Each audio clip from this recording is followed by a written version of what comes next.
So I just made a video on SquareKicker and another Squarespace extension, but I think I missed this important point that I wanted to make, which is that when you're getting started with SquareKicker, if you're wondering, whether it's going to be useful or not, check out these tutorials.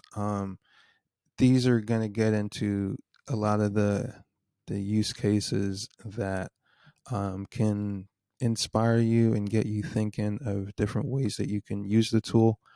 Um, I know that I was inspired once I saw that you can do horizontal scrolling sections.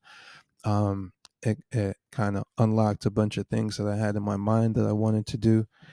And so, similarly, you might find that with some of the different tutorials you find here, you'll say, "Ah, I've always wanted to do that," or "Ah, now that I know I can do that, I'm going to approach, my next project in a different way using SquareKicker." So, start here with their tutorials page to get some inspiration and see what you can do, and use that awareness in your next design.